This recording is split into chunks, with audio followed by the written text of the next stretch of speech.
When I first started folding origami tessellations in 2017, I would have loved to have a place where there were hundreds of crease patterns with photos of the front and the back, with and without backlighting, with crease patterns written out, and like explanations of why these patterns are grouped together. So actually having a structure of, okay, these are in this difficulty range, and then these are harder in this way, and these others are harder in this other way.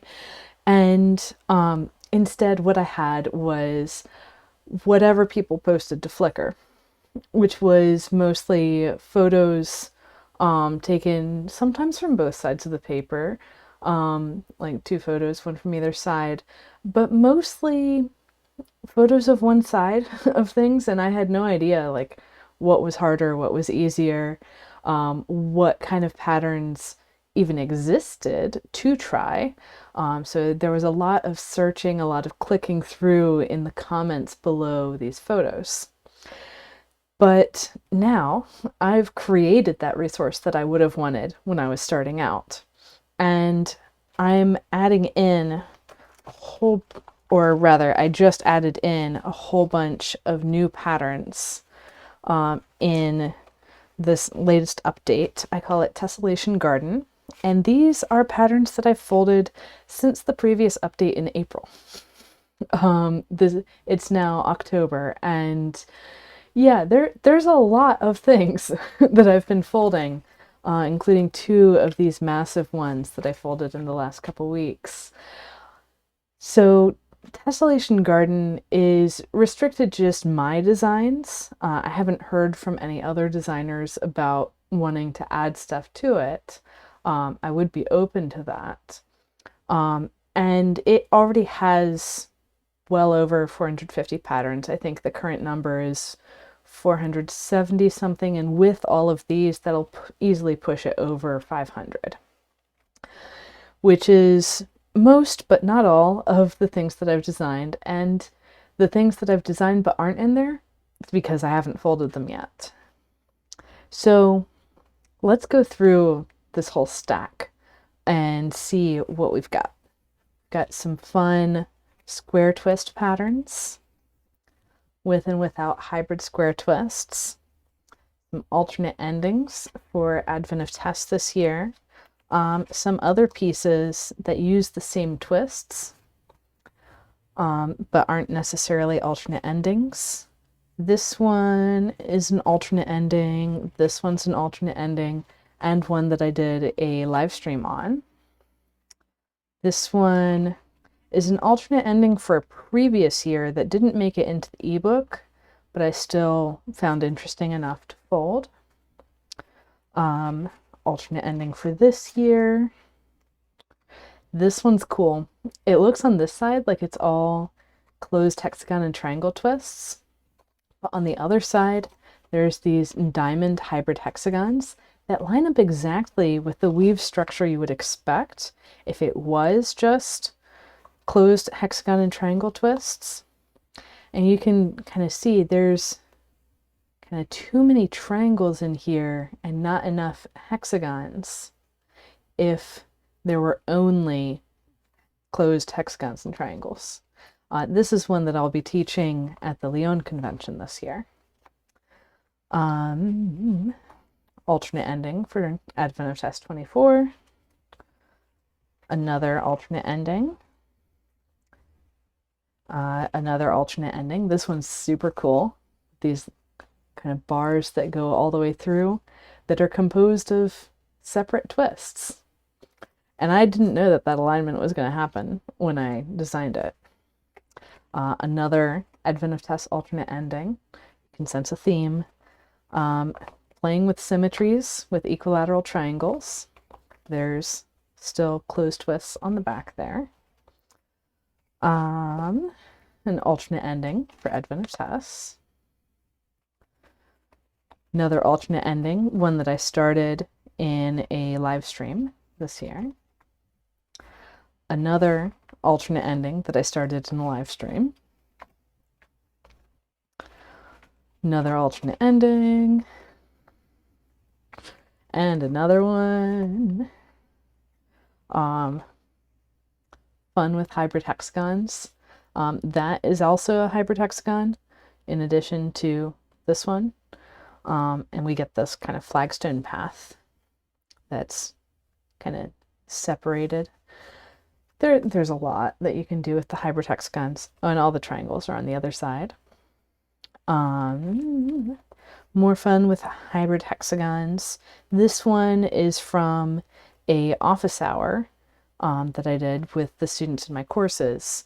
They wanted a variation on another pattern that I think I still haven't folded yet, that had these 3 hybrid hexagons closer together. So we did an open twist instead of a closed one and spaced that further apart. Alternate ending for Advent of Tess. It's very similar to pinwheels, but there's these places where there's closed triangles instead of open. I'll zoom in just a smidge so we can see this is not a regular weave. There's some bars that are length 1. There's some closed triangles instead of open triangles.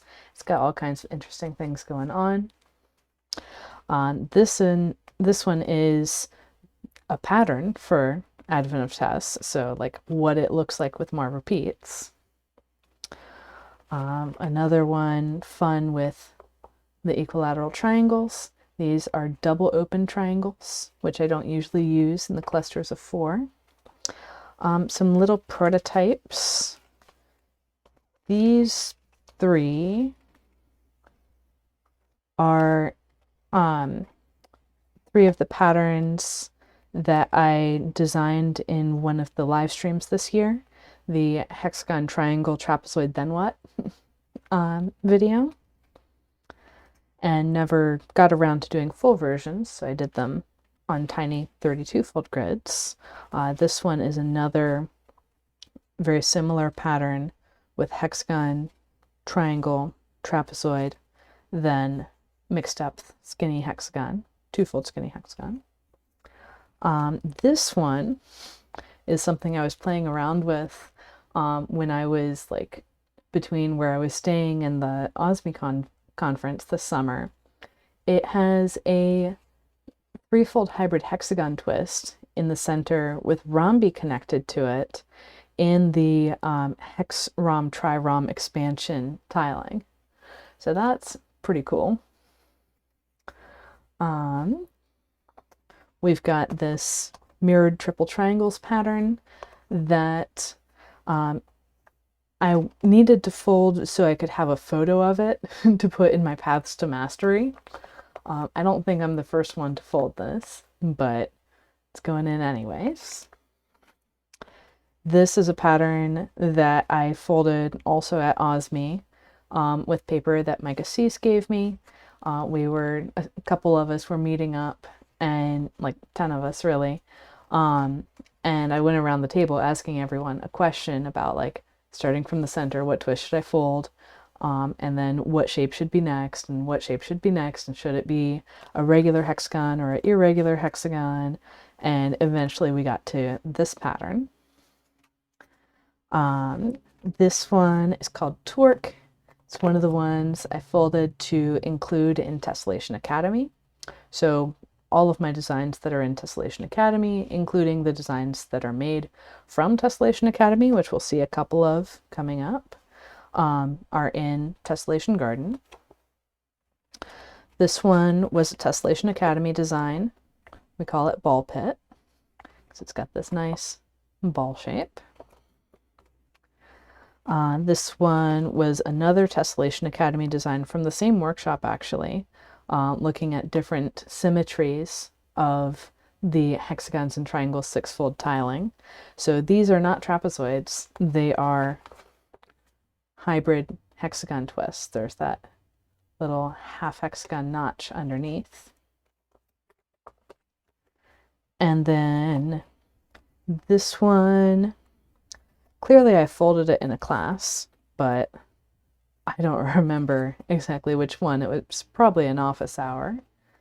This one's another Tessellation Academy design with these stripes of closed trapezoids and stripes of open trapezoids. And this one ended up in Tessellation Academy, even though the original one I folded in micro scale at a poetry reading. I just had this idea after some of the Tessellation Academy workshops of like, well, if you can do stripes with open hexagons and closed triangles on the opposite side, and you can do stripes with open trapezoids and closed triangles on the opposite side, and the open trapezoid is really just half of the open hexagon, then why not combine the stripes into the same pattern? And then this is another Tessellation Academy design. These are made in the theory and design workshops that I hold each month. This one's another Tessellation Academy design. And getting towards the end, we've got this substitution stripes. So this is something that I had sketched out in my notebook, where you can take this alternating open hexagon, closed triangles on the back pattern, and then shift some of the pleats selectively to make a kind of hybrid edge on one of the hexagons and change one of the triangles to open. So you can draw out which pleats are going to be shifted and then just bam, go fold it. And the great thing about these patterns is that these stripes are aligned with the grid lines. So it's really easy to guarantee alignment too. And now this is an older square twist design. I was just going through my backlog, and it has these two different sizes of flagstone square sections. It's pretty cool. This one is another backlog pattern, really dense squares, open and close. It's got these boxes of 4 open squares on both sides. So that's cool. It's pretty complex for an isoarea pattern. And then there's these open hexagon closed triangle patterns that have a lot of complexity. So this one's basically taking that open hexagon closed triangle weave with it using tube pleat spacing, so 2 spaces across those bars, which means that it doesn't line up, but you don't have to deal with overlapping twists. You can take one hexagon and the surrounding triangles and just flip it to the other side without disrupting the rest of the pattern. That's a discovery that I made, I think, when I was preparing for one of the Tessellation Academy lessons. And then I have another one of those, but instead of keeping the weave consistent in the background, I changed the density. I have some single bar or single width bars instead of just double width. And this is actually kind of inspiring me to look into different spacings for a different pattern, like a strict weave, but changing these spacings to get these bars going straight through. So that is all the patterns that will be included, or that are included in this latest Tessellation Garden update. And you can see all the details about Tessellation Garden, like what kind of structure is involved. There's like in each twist page that has the download of the PDF with the photos and crease patterns and the parameters for like what is the alignment that's best for the grid to fold this on. In those pages, there's also recommendations with links to next easier and next harder patterns. You can also search by pattern name, not just clicking in through the tiling in like a folder structure, but there's a spreadsheet that you can search by name and that'll have a link directly to the pattern itself. And you can see all the details at training.gatheringfolds.com/garden, and that link is down in the description.